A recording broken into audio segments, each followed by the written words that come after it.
This week on the Analog Circle podcast, we can see the resurgence of a few of PlayStation's dormant franchises. We get some great news for the upcoming title Star Wars, Fate of the Old Republic. Valve is releasing 4 different Steam machines. And we get some alleged Ubisoft leaked dates for the release of the next Assassin's Creed and Far Cry. Oh, and by the way, Sony just dropped a bombshell on us with when the next State of Play will be shown.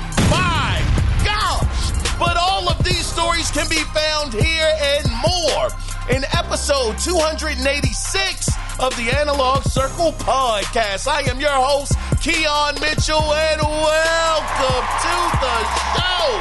Come on in, sit down, and relax, because we're gonna have a great conversation today. And if you're traveling, hopefully we can accompany you to your destination. Now, with that being said, if you want to be a part of the next listener feedback, you can do it 2 different ways. You can either call in at 667-284-9057 and let your voice be heard. Or you can email the show, and the email address is simply the Analog Circle Podcast at gmail.com. Now, listen, I'm not trying to keep y'all here for no 2 hours this week. I want to try to get us in and out in an hour. But I have to say, we got quite a few things to cover, and that State of Play. PlayStation, you sly devil, you. Golly, I can't wait to talk about that. Oh, my gracious. Man, shout out. Hey, I got to give a for real shout out to my guy, Mike J, for actually sending me that story, because I had no idea that it happened. I woke up, saw a message on my phone. I said, what is this? I said, oh, man, Mike J, you got to be kidding me. So, Mike J, oh, man, I would be remiss. Shout out to you for the info, my brother. Thank you for that.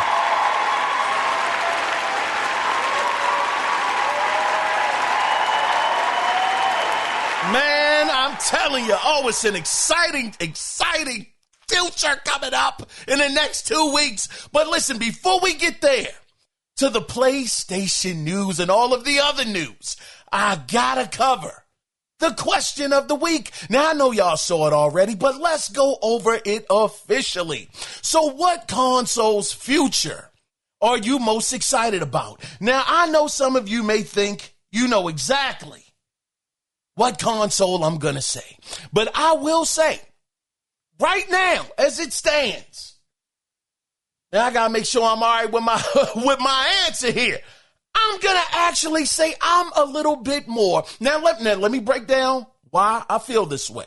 When you think about the climate of the gaming space right now, you think about pricing of the consoles, you think about the pricing of games, the price of these different services that are happening. When you think about all of these different elements that go into it, you know, how much of these consoles going to be? What is the future looking like? Which console looks like they have the most room to actually grow?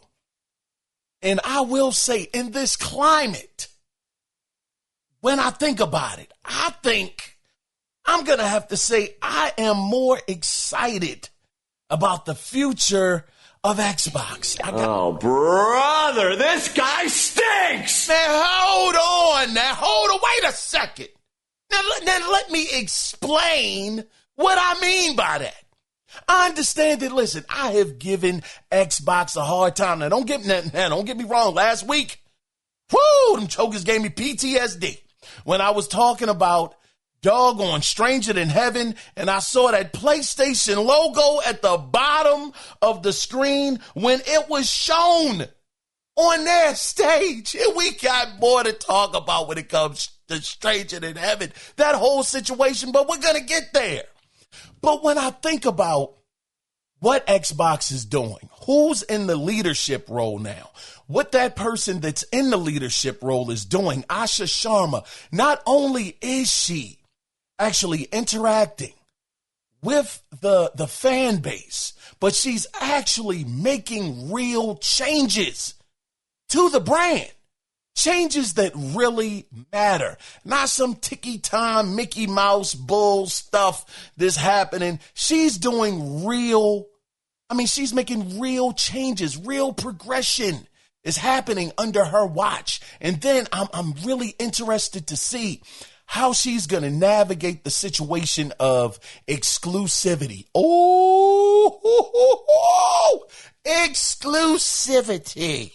My brothers and sisters. Oh, we got some news on that too. Oh, man.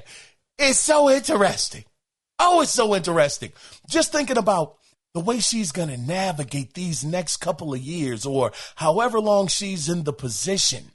And like I said, when it comes to the exclusivity, will she be able to do what many of us believe is impossible to be able to do right now under the Xbox brand? And more important than that, underneath, Satya Nadella's leadership over at Microsoft, most of us think that it is going to be impossible for her to pull exclusivity fully into Xbox's favor and completely shut everybody out. And if you ask me, I've said it time and time and time and time again, that exclusivity is what I love.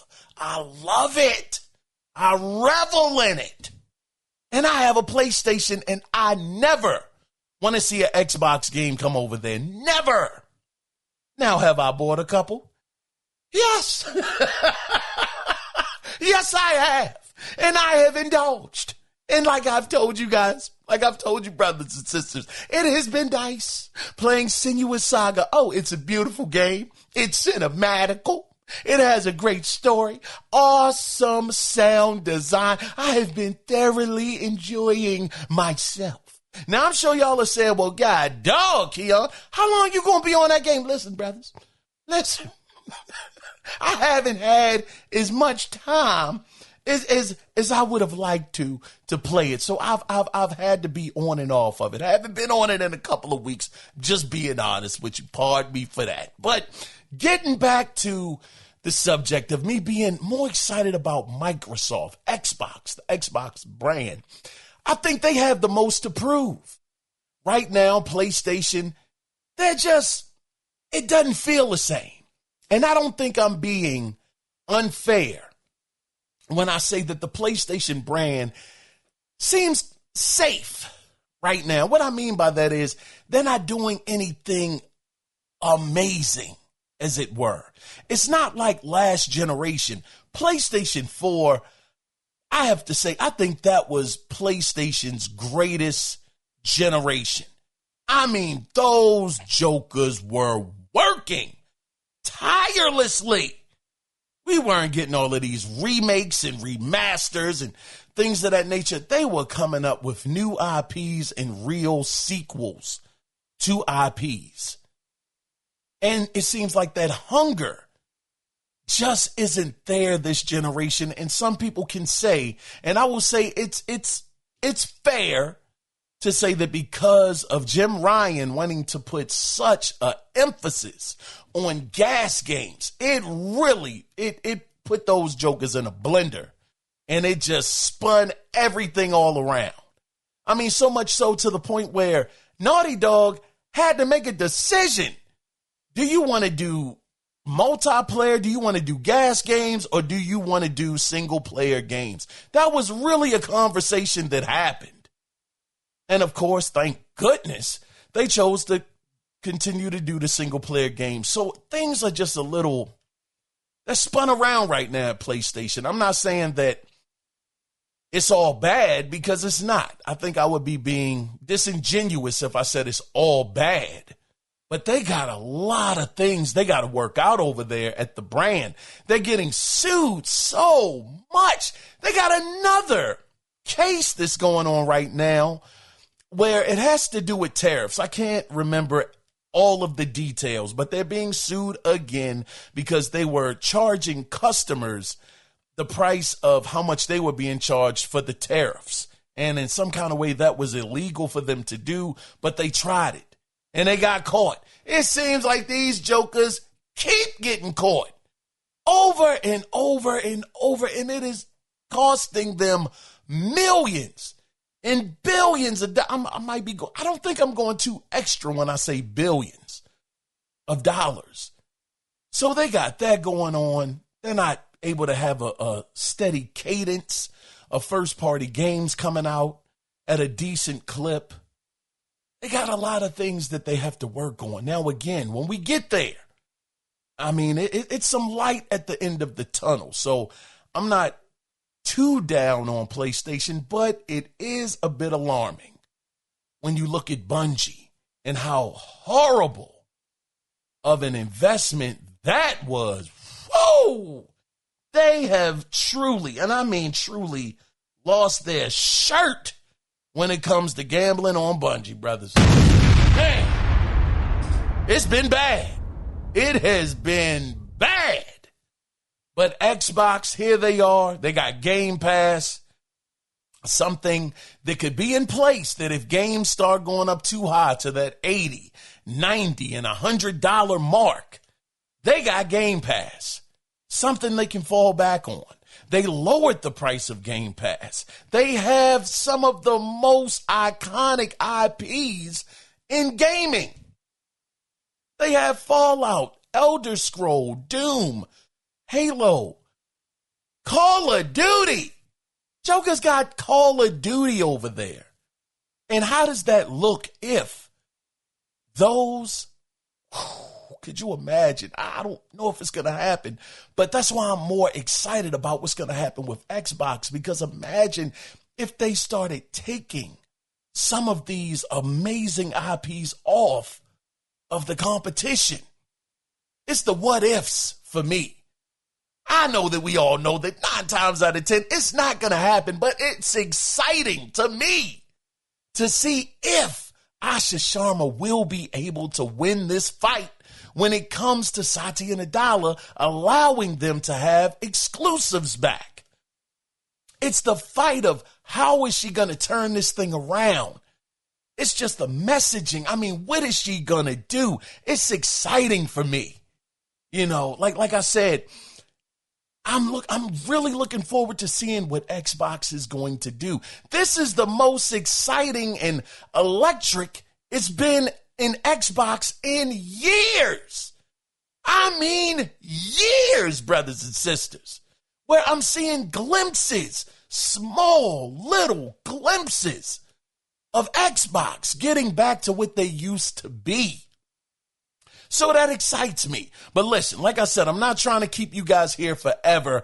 I want to know what, again, the question for you guys is, what console's future are you most excited about? I can't wait to hear from you. And of course, you know we're going to go over it on Sunday. But with that being said, let's go ahead and let's get into what we all come here for. And that is no doubt the gaming news. Oh, the head went down, and man, we got a doozy here just to start us off, brothers and sisters. And again, like I said, this came courtesy of my good brother, Mike J. Now, this brother sent me the Polygon article. And in this Polygon article, it says, PlayStation confirms new state of play with extended look at Marvel's Wolverine. Oh, we've been waiting, brothers. It says, Sony kicks off the summer gaming season. Man, I call it the E3 season myself, but they say Sony kicks off the summer gaming season with a 60-minute PS5 showcase. 60 minutes! Oh, this is going to be amazing. I'm going to just read off of the article. It says, summer gaming season is almost here, and it looks like PlayStation will be out of the gate. Will be first out of the gate. It says Sony Interactive Entertainment announced Wednesday that a new State of Play game showcase is coming on June 2nd, and it will offer an extended look at Insomniac Games' upcoming superhero game, Marvel's Wolverine. This is gonna be a movie. This is gonna be amazing. Oh my goodness. When have we ever seen PlayStation go first? Years and years and years ago, I asked the question, why doesn't Sony go first? Always said Sony is scared to go first because they want to be reactionary. They want Microsoft to get up there, run over the hills and get straight slaughtered when things go wrong. If we let Microsoft go out there first, we let them take all of the bullets. That's right. Let them run over the hill first. Once the coast is clear, we'll pop our head out and we'll do the opposite of what Microsoft did. I say, yeah, Sony, they don't have the heart to go first during E3. They never did. But all of a sudden, in the E3 season, they are going to be first Tuesday, June 2nd. Let me continue with this because this is just awesome news. So let me pull it back up again. Here we go. It says, that ain't even it. Doggone, I lost the doggone article. Hold on. All right, here we go. Pardon me, y'all. So, okay. So we got it June 2nd. It says the showcase promises, quote, more than 60, this thing keeps on jumping around, more than 60 minutes of updates, announcements, and gameplay reveals from top studios around the world. End of quote, said Tim Torrey, Content Communications Manager at Sony Interactive Entertainment. It says the next State of Play will stream on PlayStation's YouTube and Twitch channels now if you're on the East Coast like myself, we're going to be getting the show at 5 p.m. on a Tuesday. Oh, that week is gonna be so fire, man. Because listen, they're going to start it off on Tuesday. That Sunday, we'll be getting Xbox's show. Oh my goodness, man. It's starting to feel like E3 again. Oh, man.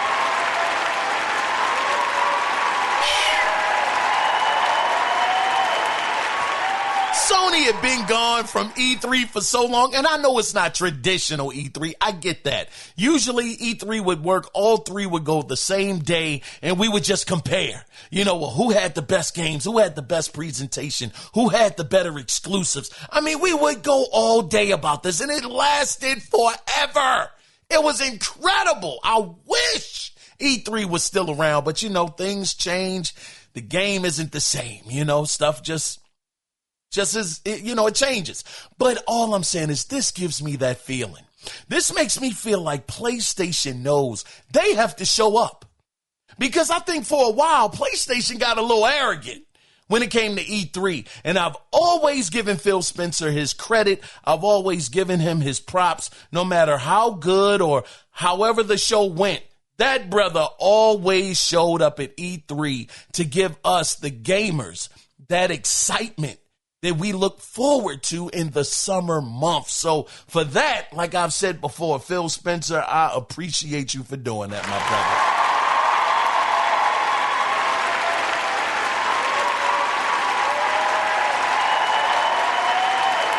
That was one thing that Microsoft really kept true when it came to the gaming culture, the tradition of E3. Nintendo got a little shaky on it. PlayStation got shaky on it, but Phil Spencer, that was one thing he always did, man. So looking at this and thinking about what the world could they show, can we expect the new God of War there? Can we expect to see Naughty Dog's upcoming game, Intergalactic? Oh, man. Oh. Do they have exclusives? Do they have a big exclusive that we don't know about? Do they have a game that has not been announced that we don't know about? It's so many different things that can happen at this show. And with it being over 60 minutes long, that's a lot of room to fit in a ton of information. So I'm really excited about this Tuesday, June 2nd. It can't come fast enough. Matter of fact, what is that, about 2 weeks out from now? Let me look at the calendar, because this is even different. Usually PlayStation will tell us these things. Man, it'd be like the show will be happening the next day. So just the fact that they are given this time to breathe. Let me see. You got the rest of this week. You got next week. And yeah, this thing is like 2 weeks away. A little over 2 weeks. No, about 2 weeks. About 2 weeks away. So this is just awesome, man. I can't wait to see what happens with this. Man, I mean, chime in. Let me know what you think is going to be at the show. What are you excited to see? Call in, write in, whatever may have you, and tell me your thoughts on what you think PlayStation is going to show off at this next showcase. There's so many ways this could go. I mean, we have some news that we're going to go over a little bit later that could be exciting to see possibly show up at the show, but we'll get there. But with that being said, that piece of news, let's go ahead and let's get into the next story. And let's see if I can get us out of here in an hour. And I got this from Geeky Gadget. So Valve, now this is crazy work, but hear me out on this. Valve will be releasing 4 different Steam machines.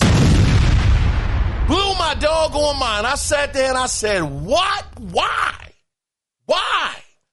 But check this out. They're going to do 4 different Steam machines that will vary slightly from one another. So you will be able to purchase a 512 gigabyte model without a controller or with a controller.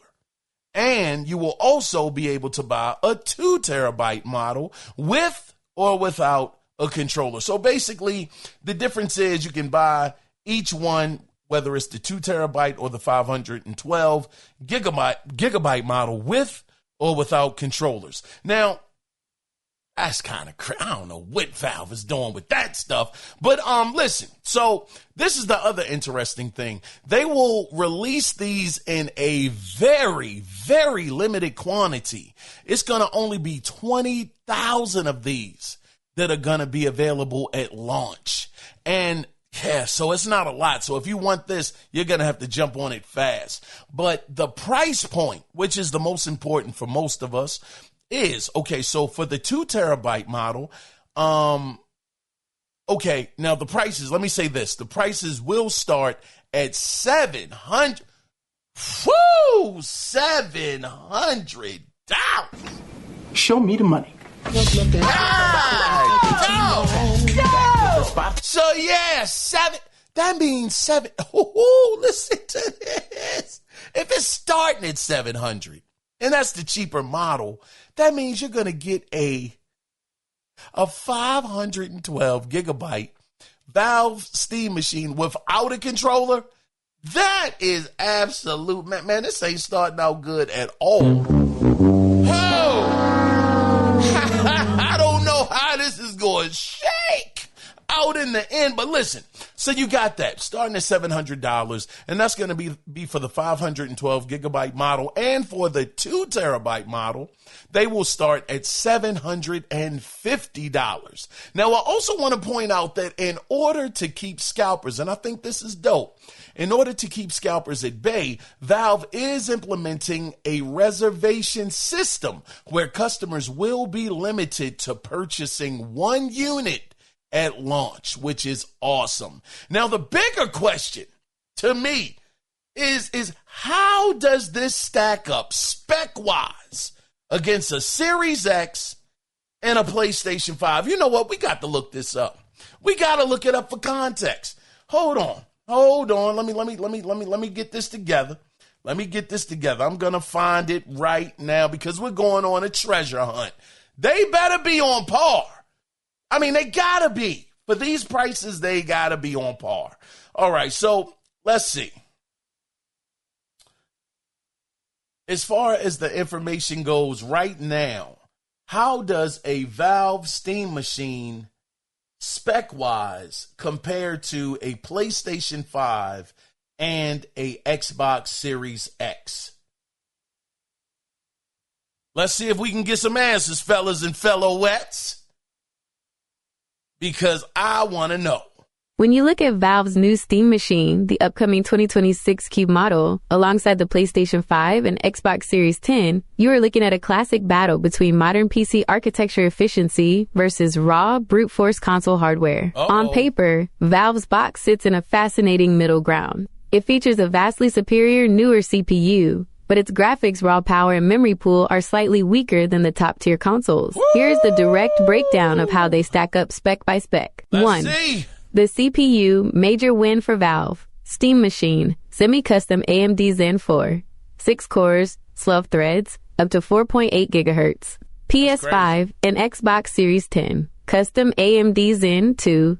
8 cores, 16 threads, up to 3.5 gigahertz on PS5, 3.8 gigahertz on Series 10. The verdict: don't let the lower core count fool you. The Steam Machine uses AMD's newer Zen 4 architecture, which blows the aging 2020 Zen 2 chips out of the water in single-thread performance, instructions per clock, IPC, and power efficiency. For CPU-heavy games, simulation titles, or hitting high frame rates, like 120 Hz plus, Valve's box is much more capable. 2. The GPU win for Xbox Series 10 and PS5.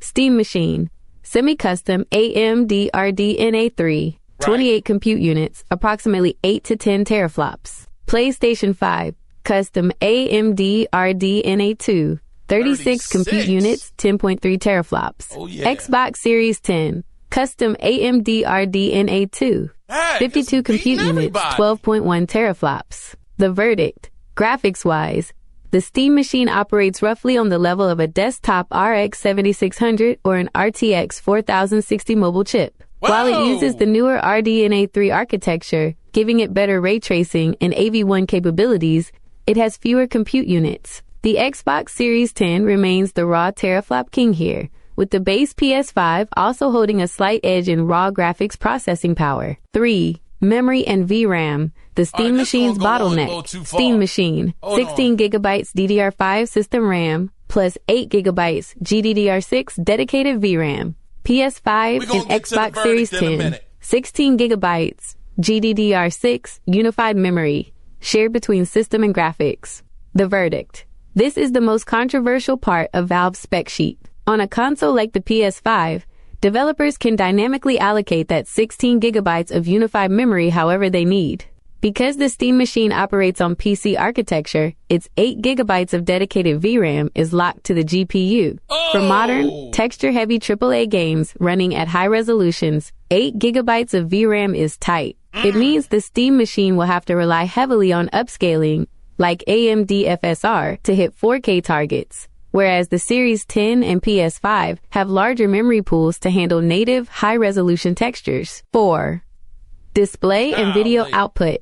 That's it, man. Goodness gracious. So, raw power-wise, it looks like the Series X and the PlayStation 5 are doing a better job. It's because this thing, the Valve joint, has the PC architecture and all of that stuff. They gotta allocate that 8 gigs of VRAM, whereas PlayStation 5 and Series X don't have to. This is going to be interesting, man. Like I said, for me, it always will, and it will always forever be about the game. So I'm not against Valve throwing their hat into the ring and seeing what they're able to do.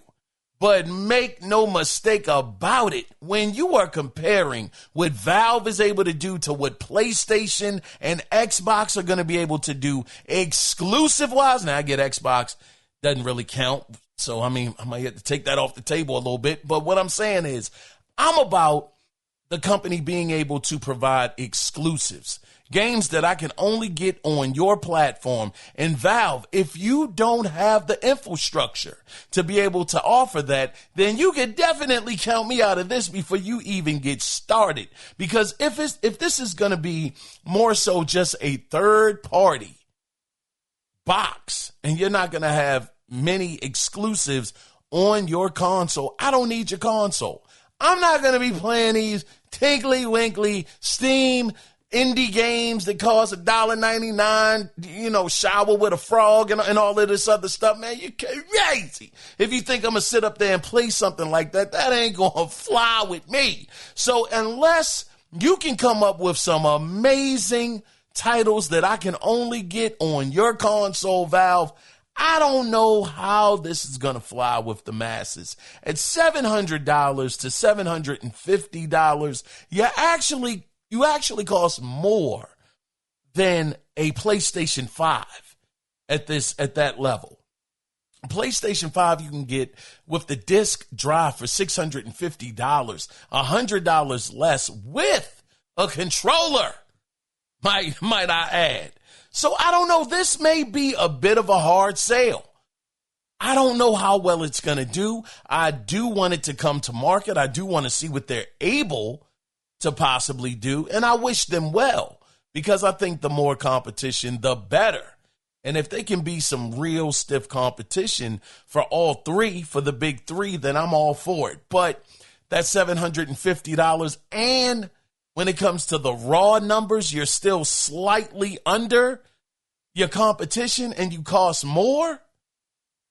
I don't know if that's going to work out for you. But listen, for the sake of time, let's move on in to the next story. And if you have some thoughts on this, if you're a person that's going out there and going to get the Valve Steam Machine, let me know. I'd be interested to know your take on how you feel about these upcoming consoles. But with that being said, let's get into the next story that I got from WCCF Tech. So this generation, I gotta say, this generation has been an interesting one, because at the beginning of it, based off T-flops, many of us thought the Series X, like I was just mentioning, thought the Series X was going to run circles around the PlayStation 5 performance-wise. But after a few Digital Foundry head-to-head comparisons, we found that was not at all the case. And PS5 started winning some of those battles. They kind of won some of them very convincingly.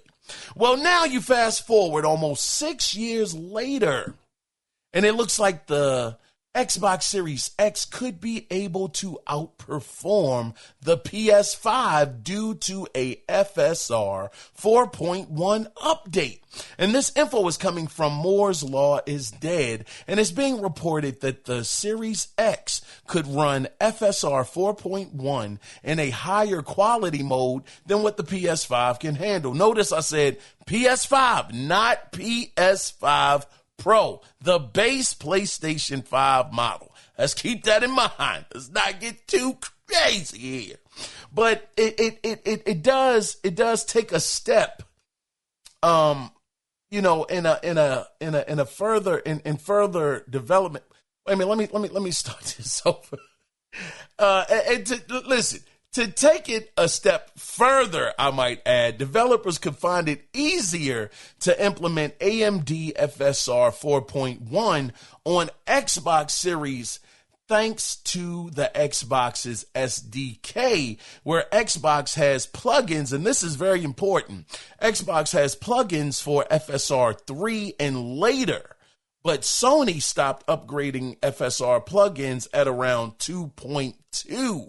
However, this won't be implemented until next year. So even though Sony did stop at 2.2, Xbox is geared up for FSR 3 and later. That's why it's going to be a lot easier to implement this onto the Xbox Series X versus the PlayStation 5. But make no mistake about it, the PlayStation 5 will be able to do it. But, I mean, also, it may be a situation as well. They did mention, and I forgot to write this down, but they also said inside of the WCCF Tech article that PlayStation may just continue to concentrate on PSSR. moving forward. But they did say that they wouldn't have a problem doing it. It just wouldn't be as implemented. It wouldn't be as better implemented as it would be on the Xbox Series X, because they have the infrastructure set up off of their SDK in order to do it a lot easier. So here it is. It could be a situation where now the Xbox Series X is outperforming the PlayStation 5. And we just saw the specs, or heard the specs of what the Series X has teraflop-wise, and it's killing everybody. And the Joker was getting choked out at certain times with the comparison videos against the PlayStation 5, which was nuts. The PS5 should have never, ever won any of those battles, head-to-head battles. Never. But they start racking them up here and there and here, but it looks like it could be a better situation for the Series X moving forward. But we'll see how it all comes out in the wash. But let's go ahead, though, guys, and let's get into the next story that I got from All Key Shop. So last year at the Game Awards, I think all of us can agree that we're fans. We're very excited about this announcement. So, last year at the Game Awards, to start the show off, we saw a world premiere trailer. Like I said, I'm sure it caught us all by surprise. It was Star Wars Fate of the Old Republic. And when I saw the eyes of the character and the doggone lightsaber lighting up, I said, what? This is insane. I was so excited to see it. The Star Wars Fate of the Old Republic. And what was even more surprising was the news that Casey Hudson, my goodness, the guy who was behind the original KOTOR, or Knights of the Old Republic, and the original Mass Effect trilogy, would be taking the lead on this project at the new studio, man. What is the name of this studio? It's called Argonaut Studios. It was amazing. Oh, I wasn't expecting it. I said, Casey Hudson is coming out of retirement. This is going to be insane. So now, to be clear, this isn't because I was excited, man. I said, oh, my goodness, KOTOR is getting a sequel. This isn't a direct sequel to Knights of the Old Republic, but instead, it's more of a spiritual successor, just to get that out the way. But we have some great news pertaining to this title. So, Argonaut Studios has secured a big investment from Greater Than Group, or a group that's called GTG, for $100 million. Now, it was also said, if I'm not mistaken, it was also said by Casey Hudson, once he had got this $100 million, he was happy about it. Everybody is happy. That means this is going to be a nice size budgeted game. But Casey Hudson, he did say that he won't be using generative AI. That was one good thing, but he will instead use human design content because, quote, I think he said AI can be creatively soulless, end of quote. So that's pretty great to hear, especially in a climate where you just don't know where these companies are going to go when it comes to the AI situation. We have PlayStation that are right now embracing the actual, AI technology and saying they will be using it. You have the gentleman over there at Take-Two. Oh, man.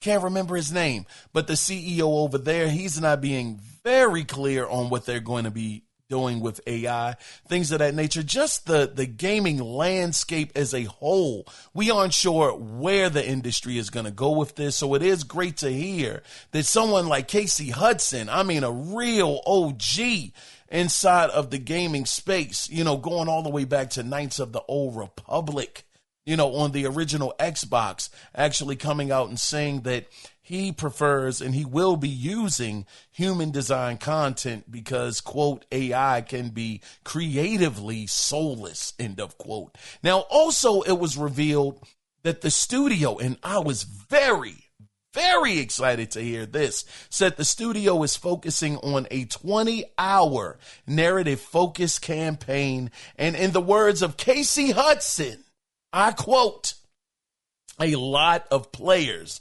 just want to play something and finish it." I couldn't agree more. Sometimes you want to play a game and finish. So I'm happy. I'm so happy to hear that. It's not going to be any bloat. It's not going to be any filler.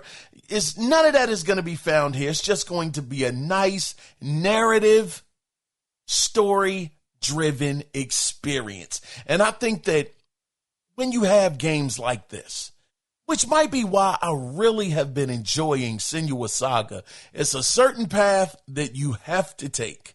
And it's not a whole lot of going off of that beaten path. It's from point A to point B every single time. And I appreciate that. I wish and hope that we get more titles like this. And just the fact that this is, again, it's not a sequel, but it's more of, it's more of a, how would you say? A spiritual successor to Knights of the Old Republic. I'm just so excited to see what they're going to be able to do with the budget of $100 million.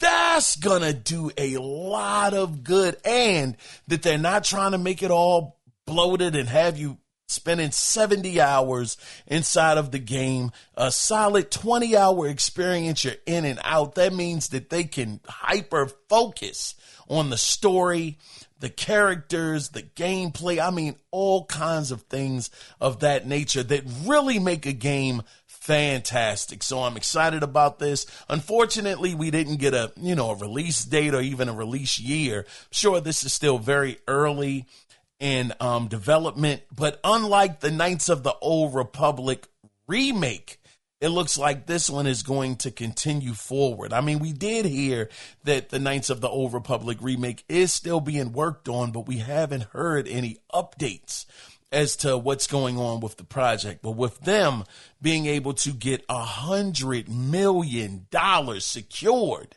into this project, then that means we are definitely, or at least hopefully, we're definitely getting something with Greater Than Group putting up the $100 million. So we'll see what happens with this. Maybe in another year or so, we might get a follow-up trailer to this at the Game Awards that actually has gameplay, but only time will tell. But let's go ahead and let's get into the next story that I got from VGC. And this is just in some quick news. So after a poll was taken that received over 19,000 votes, 64%, and we just talked about Asha, but 64% voted to have Xbox change its name to Xbox. You might be saying, what? 64% voted to change Xbox's name to Xbox. Now, let me explain. Asha Sharma, she agreed and changed it. So now, as you can hear, didn't sound like it was much of a change at all. But what she did now was, instead of keeping, the letters like the X uppercase and then BOX lowercase, she actually is putting it all in uppercase letters. So Xbox is in all caps from the X to the X. So that's the only change that actually happened. But I would say that's a pretty good change, man. She's out here, she's working and making sure that she's doing right behind the people. Oh, brother, this guy stinks! Hey, listen. I understand it's a minuscule story. I get it. But still, Asha is out there and she's still taking what the people are saying. She's taking it to heart. Move this man! Oh, man. All right. Okay, well, I will get off of this story then, and I'll just move on to the next. Dog, that one didn't work out too well. But let's go ahead to the next story. Let's see if we can get out of here in an hour. So I got this story from Comic Book. So let's go ahead and let's get this started by saying this is rumors. Look at all these rumors surrounding me every day. So some more alleged game dates got leaked yet again from Ubisoft, and this time it may have some validity because the leaker, who is named Rogue ITX, who is known for getting screenshots. That's what this brother's known for. But this time, it led to their whole social media getting wiped by Ubisoft. So obviously, if your whole social media gets wiped off of the planet by the same company that you got information on, that's why I say this could actually be real. This could be some truthful information at the end of the day. So some of the information that was found was Assassin's Creed Hex, which is allegedly, according to the Rogue leaker, the leaker Rogue ITX, saying it's going to be releasing next year in 2027. And not only is Assassin's Creed Hex going to be releasing next year, also Far Cry 7 is being reported to also be releasing in 2027 as well. So I will say, listen, again, if you're getting wiped clean, I have to imagine this is real. Again, it's still rumors. Can't deny it. Can't say it's true. But just looking at what happened, you're not going to wipe somebody's whole social media off the map if it's not true. So maybe next year, Hex, I am looking forward to seeing what that Assassin's Creed is actually about. I know they've made a couple of changes. I believe they've changed directors. We've talked about it already.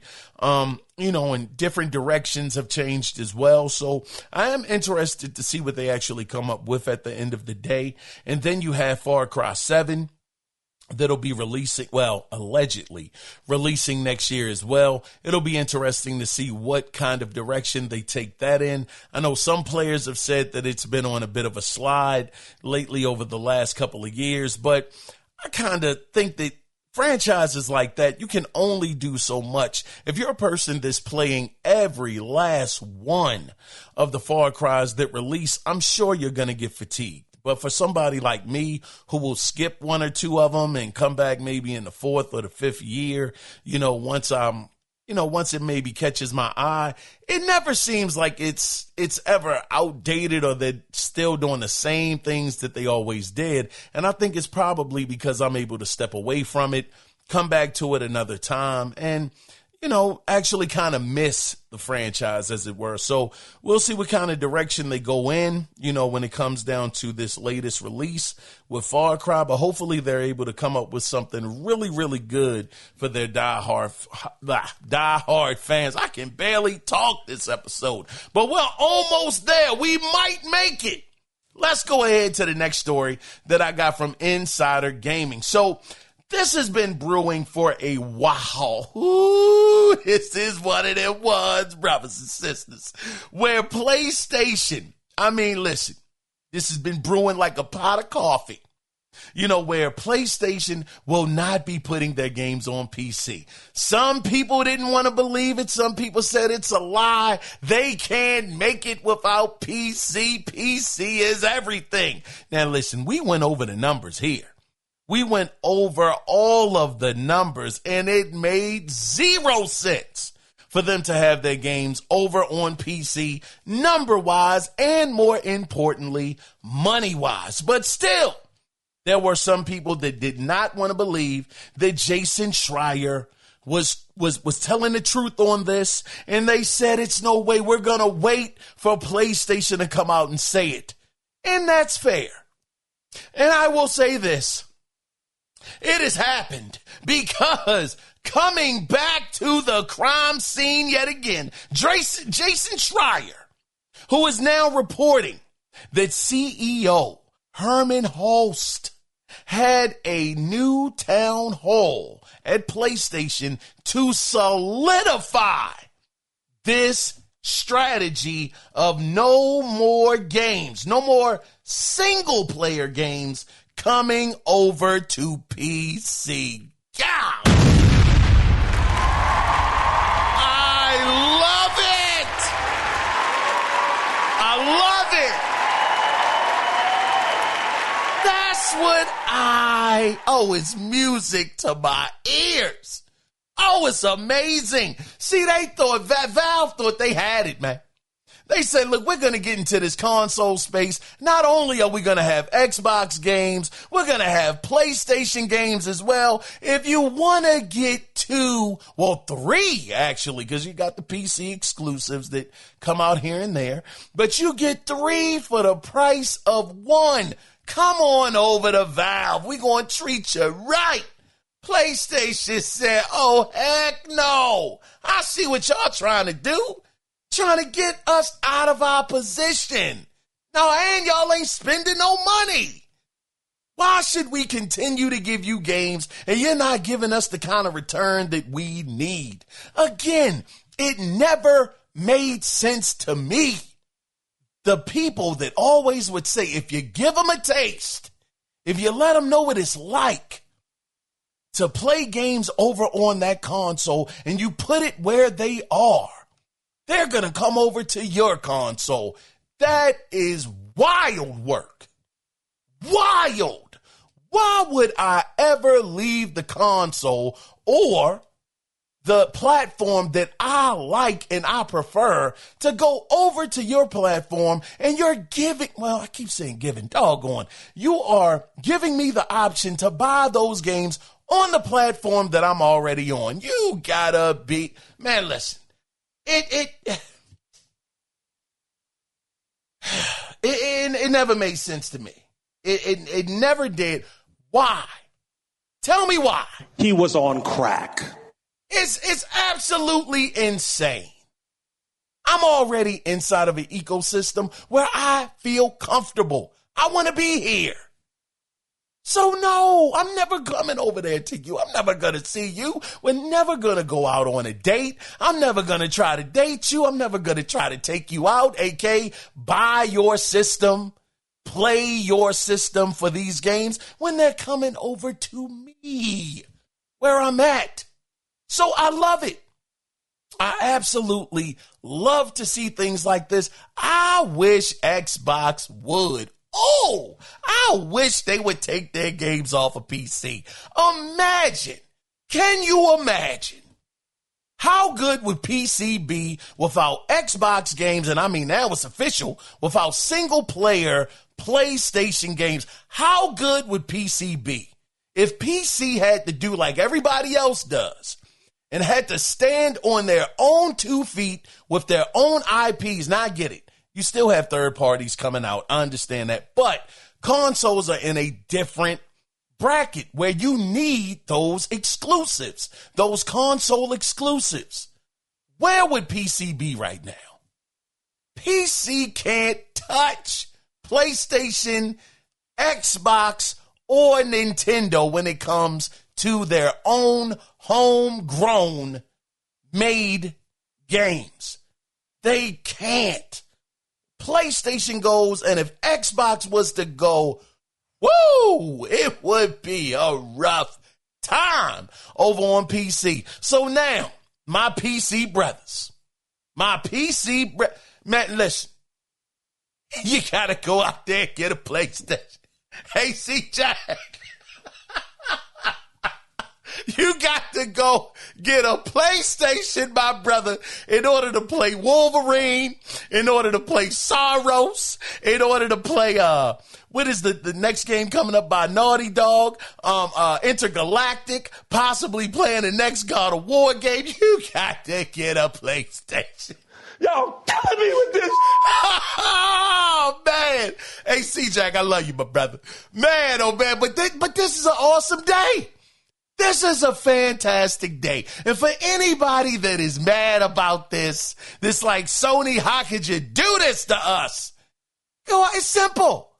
Go out and buy a PlayStation. That's all you got to do. Go out and buy a PlayStation, and I guarantee you, the games are going to be there for you, man. Ain't nobody coming to see you, Otis. I'm telling you, it's going to be wonderful. It's going to be fantastic. You never have to wonder, is Ghost of Yotei ever coming to the platform? You never have to wonder, if any of these PlayStation games are ever going to show up on the platform, because you will own the platform that they will be releasing on, guaranteed. Oh, this is awesome, man. I don't believe in meet them where they are. No, don't meet them where they are. No.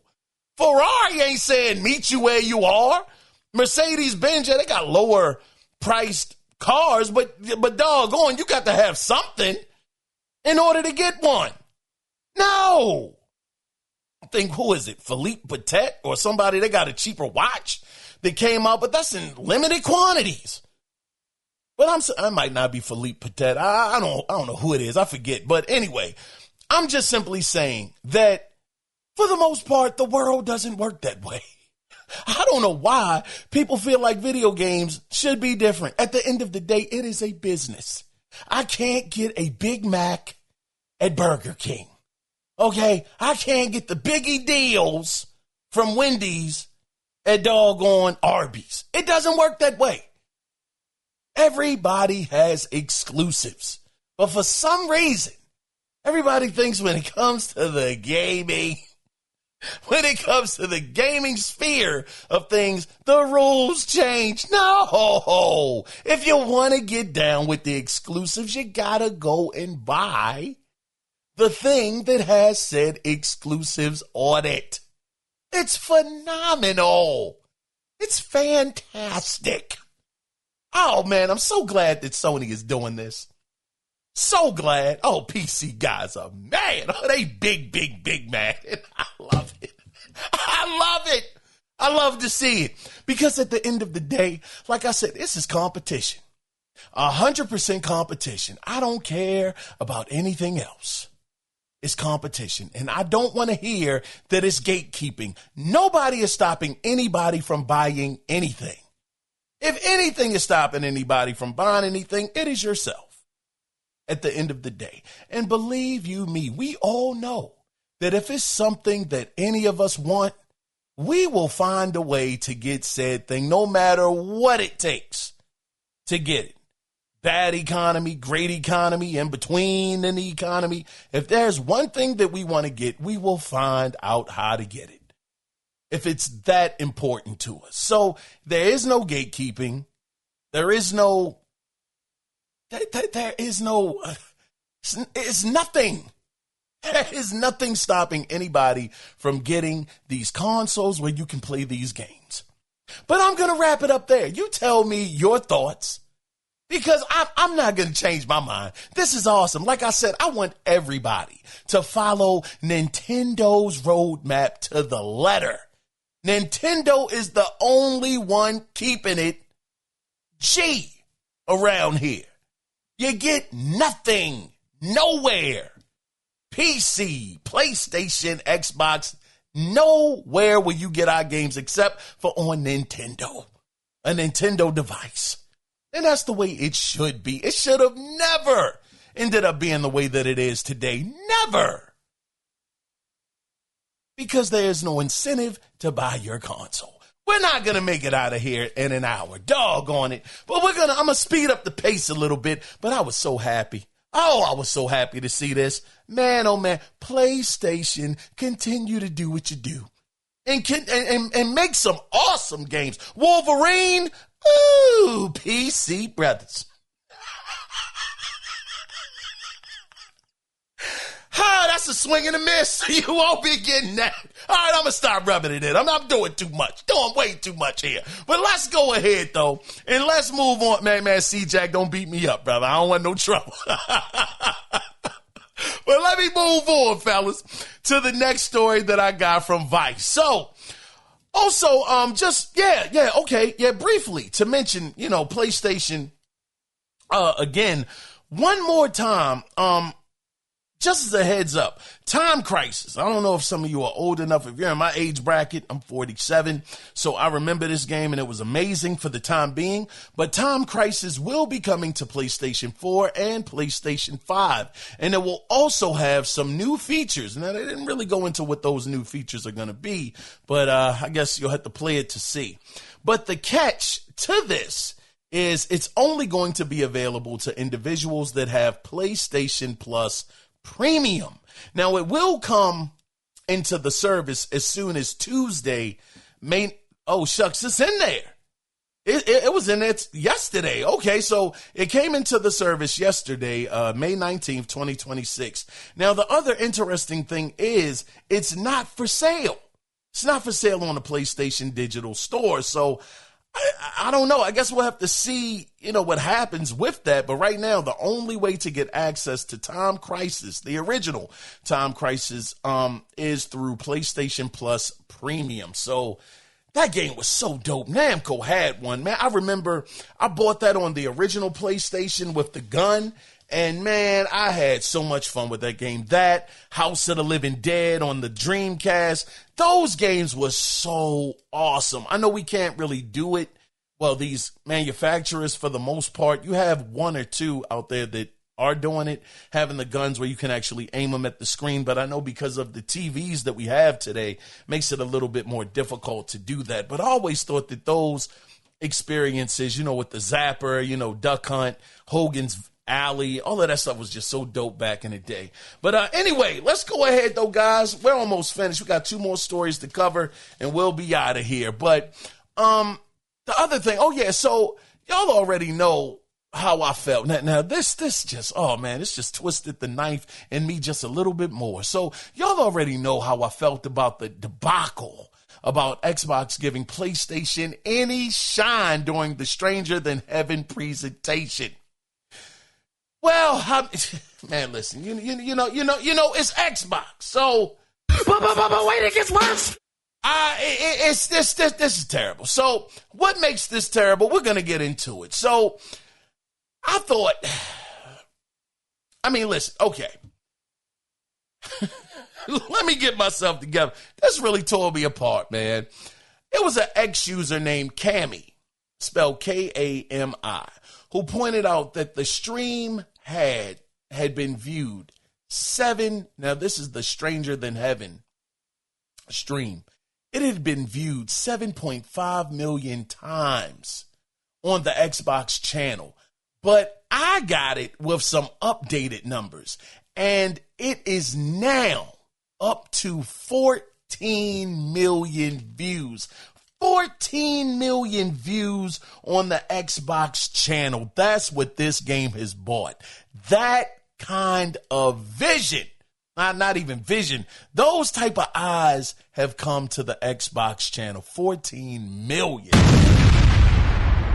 And this is the thing. This is why it makes it so bad in my eyes that they put that PlayStation logo up there. Because when you compare some of their other big events that have been on their channel, like the Xbox E3 2017 showcase, that had 2.6 million. Xbox Game Showcase 2023, which was pretty good, that had 3.4 million. And Halo 5, that came in, Halo 5 Live had about 1.3 million. Even the Xbox Game Showcase from last year had 2.1 million. But none of those even come remotely close, number-wise, to the visibility that Stranger Than Heaven has brought to the Xbox channel.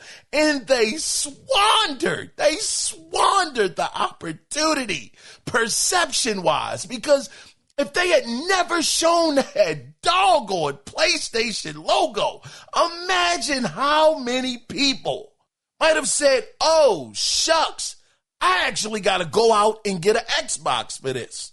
Now, granted, most people are way smarter than that. Gamers know a game from Sega, more than likely, that's going to be third party. That's not just coming to Xbox.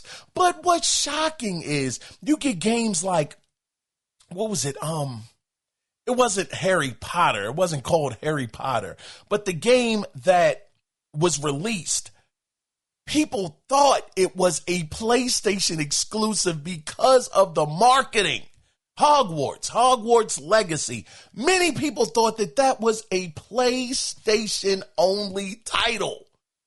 Didn't even know it was on Xbox. And I'm simply saying they had to come to your channel, Xbox, to check out the Stranger Than Heaven. Oh, man, they had to come to your doggone channel to check it out. And you, at the end, once it was wrapped up and everything was amazing with the game, a flawless presentation. All of a sudden, at the doggone end of the presentation, you have that doggone PlayStation 5 logo just come up and show up at the darn end of it. What you talking about, Willis? It was absolutely crazy to me. So the one time you had the most eyes on your channel ever, you still found a way to not make it fully benefit you. I hope, Asha Sharma, I hope if you hear this, sister, I'm telling you, please, for the love of us all as gamers, stop putting PlayStation's logo in any of your presentations. Just stop. You don't have to tell people that it's coming to other platforms. You don't have to. Now, unless you got a contract that said, look, you got to tell everybody it's coming everywhere. That's different. But, man, just look out for your own consumer. Doggone what PlayStation got going on and Nintendo. Shugs, even PC for me, it's doggone everybody outside of your platform. Darn them all. Don't give a doggone. You should solely worry about your platform and your platform only. That's it, because those people that are on your platform are investing in you. They're giving you their money for the console. They're giving you their money for the games. They're giving you their money for the services that you offer, the peripherals that you offer. They're investing their money in your brand. You should strictly care about those people and nobody else. If you're not adding to the pot, the way I look at it, then you're taking away from it if you're not adding to it. So just look out for your fan base first and foremost and forget everybody else. But let's go ahead, though, guys, and let's get into the final story of the week that I got from Push Square. So let's get into, yet again, just a little bit more rumors. Look at all these rumors surrounding me every day. Yeah, this is PlayStation again. So insider Nate the Hate said over on X, after being asked by ex-user Razor if it was true that Sony would be bringing back some of their dormant IPs like MotorStorm, Sly Cooper, Ape Escape, etc., to where Nate the Hate answered by saying, and I quote, "There is truth to Sony exploring and considering reviving some of their older unused IPs." End of quote. Now again, gotta keep this in perspective. He said they're considering it. It doesn't mean it's going to happen. But with that being said, I will tell you this. Brothers and sisters, I just want to see. And this is something that is being said that is being worked on. Of course, this is all rumors. None of this is true. We don't have any hard evidence that this is really happening. But the word is Infamous 1 and 2 remake are happening. That's one of those dormant franchises. Jak and Daxter. Who the world wouldn't want to see Jak and Daxter come back in today's graphics? Oh my gosh, it would be a movie. It would be a movie.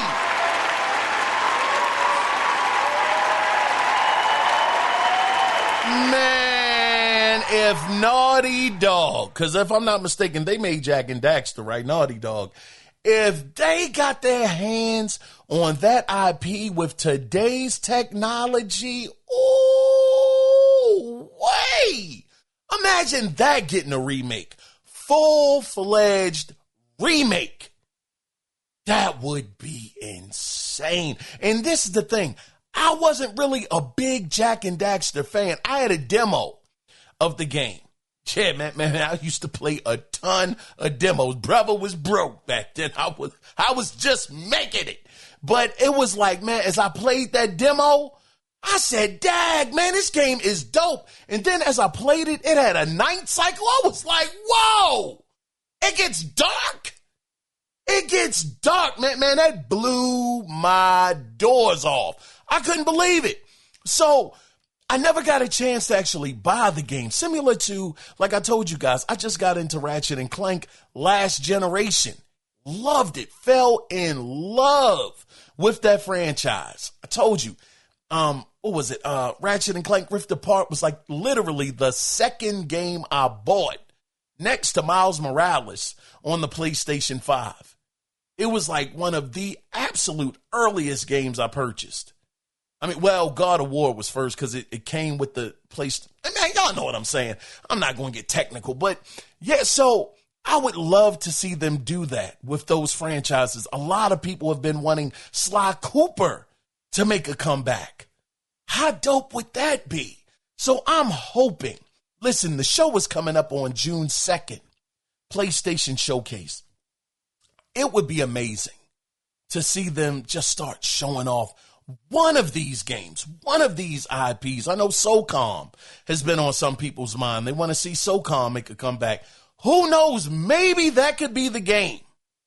I know Zipper isn't around anymore, who were the original developers on it, but who knows? Maybe, because they are so gung-ho about making this live service game situation work. Maybe, just maybe, SOCOM might be one of those that could make it work. But I am curious to know, if you had a choice, which dormant franchise would you like to see make a comeback? I want Infamous. That Infamous that was on PS4, I bought it. I didn't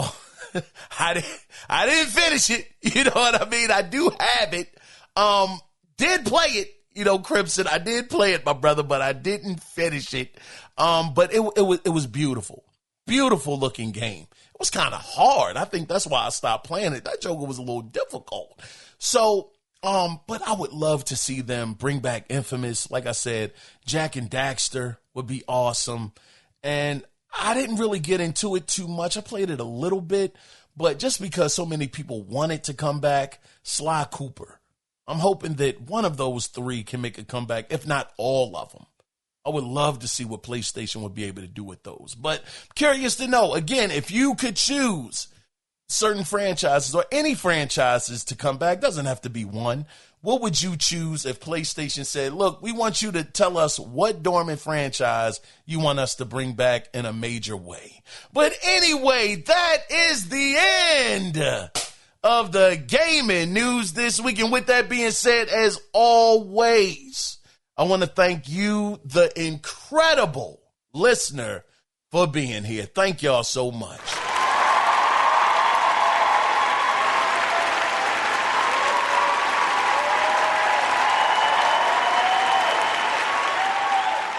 Oh yeah, it was also recommended that I ask you guys, if you have the time, to actually give the podcast a rating over on Apple Podcasts. It was recommended that I do that to try to get the show more in the algorithm. If you have the time to do so, I would very, very much so greatly appreciate it. But with that being said, though, guys, we're going to get ready to wrap it up. And as always, before we wrap it up, though, if you do want to be a part of the conversation coming up on Sunday and listener feedback, two different ways you're able to do that. Either call in at 667-284-9057 and let your voice be heard, or email the show, and the email address is theanalogcirclepodcast@gmail.com.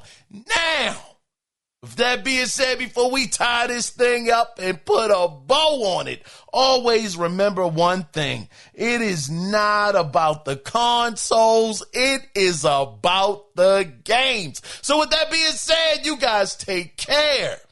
Be safe out there. See you on Sunday. Bye-bye.